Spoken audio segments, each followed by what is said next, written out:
Right, hello there, out there, YouTube land, people in the YouTube land, but I'm doing another video again. And this time again, I'm going to mention a friend again, but I'm also going to talk something about music because I was watching a video of somebody on here and basically they want to know a little bit about copyright and things like that, and I know, but before we go on to that, I'm going to mention the fact that hello out there to a girl, a woman, female, whatever I want to call them, called Gillian. Yep, with a J, not with a G, but with a J. A very nice name, as I do say. I'm happy that I get to speak to you, so hopefully you'll be happy that I've mentioned you in the video, and I want to keep watching your videos because they're really good. I want to keep speaking to you because, like I said, with many people that I speak to over the internet or whatever, it's great that I get to speak to you and make friends and things like that. So I'm happy, and Gillian is wonderful. She makes some great videos and is worth watching. I should really put the link to her channel down there, but I'm sure you can also find her. Bloody Devil 121798. That's the screen name anyway. But other than that, we were talking, or I was watching somebody video and they were talking about music. I absolutely do admit that I forget at times when I post a video on here with music on it, and I do forget the copyright thing. So I forget to put the thing in there, which supposedly, as somebody said, that if you put that in there, YouTube can't really bother you so much about it being copyrighted. And I'm not quite sure about the ins and outs on that, but it also spurred on about basically copyright and all different kinds of things. And they asked, and somebody was asking about the music side of things and the copyright things. And basically, I know a little bit about this. I'm not an expert. I don't claim to know everything about this bit, but I do know that basically, as an artist, you don't always have control over your music. That's one of the main problems that artists will always have. Simply Red, Mick Hucknall from Simply Red said that before, that he was going to re-record all of his tracks again. Pretty much most of his tracks. And the reason why I said that was because basically so he could do them himself and keep ownership of all the master tapes. Because sadly, as an artist, it's something you don't have control over.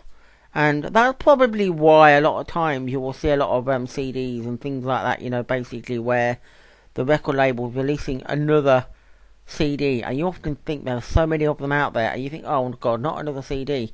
And it really is because basically they have control over the artist's music. Now, depending on who you are and the contract you sign, you might get into a contract where you do actually want ownership of your songs, which means that basically when you go to record them, you have ownership of them songs. That can happen. There is no problem why that can't happen.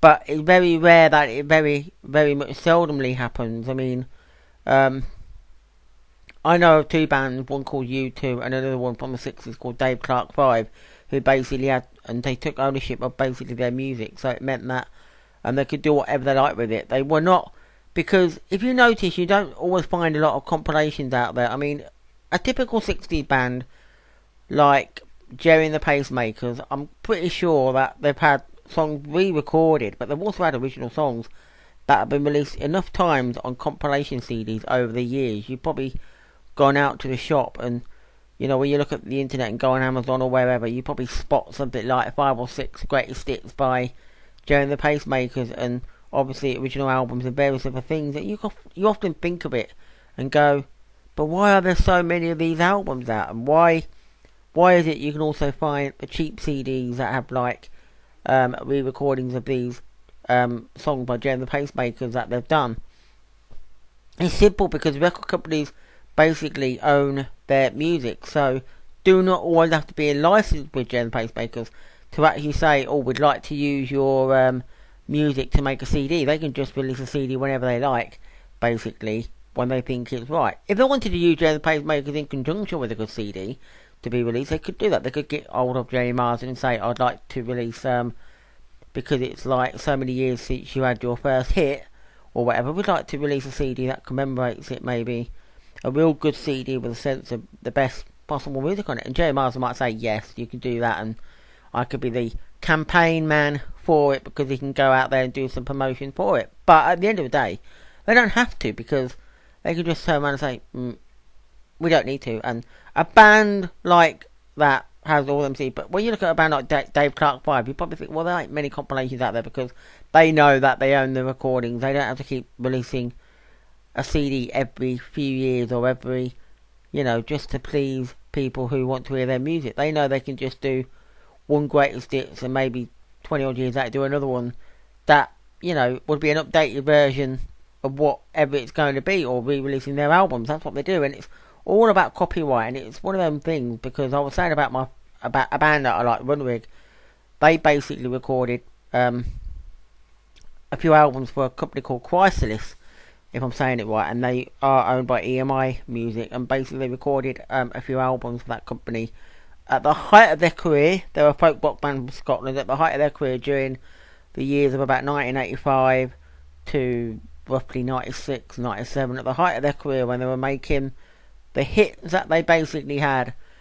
Brilliant, great, they're having like albums released, they're selling concerts, they're being on top of the pops, they're able to go on other shows, they're basically able to have hit records that were making the top 75, the top 40 as well. I think their highest charting position was for a song they did of the Naughties, which was a re-release of an old song, but generally originally they had like some hit that got to say number 15, or something. That was like a high charting position for them, and an album would be like number 2, number 3, high charting position. But the problem that they had was that they left the company basically, and they don't own their recordings. So basically EMI had been using their songs to create basically just some CDs that maybe Runrig don't really want to be released. First of all, some of their original albums were coming out again as like a double pack. So instead of buying like the one album they did, you can buy like 2 albums in one pack and get like two for the price of one.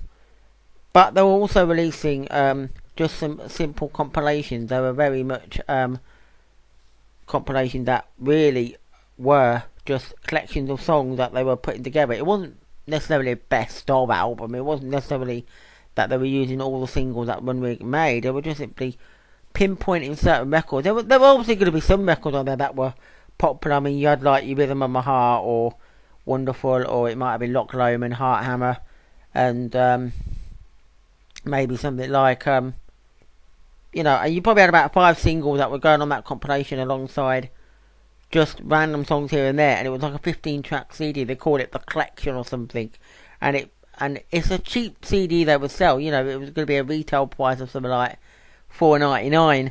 It was never going to be a high-end thing, and that's the problem that they had, because they didn't want it to be released. They thought that maybe it's not right, in the same way that they could release a song with all their Gaelic records on it, and if they wanted to do that, they could do like Scotland's Glory or something, whatever they could do, and put like all their Gaelic records on it and sell it as a great whatever. But you see, that's the hardest thing you've got when you look at the music and things. It's hard for a band to be like that, because they didn't want it to be released, and they were actually urging fans not to buy it, because obviously they feel a bit cheesed off, because the band would rather release music themselves. If they wanted a greatest hits, they would do it, surely. They'd do something with the way that they can try and do that. But it's the way the companies are. They don't have to rely on the bands to necessarily say, use our music. So anyway, I will speak to you a lot soon, and hopefully you enjoy the video, and hopefully you enjoyed the video, Gillian, or basically with me mentioning you. So bye for now.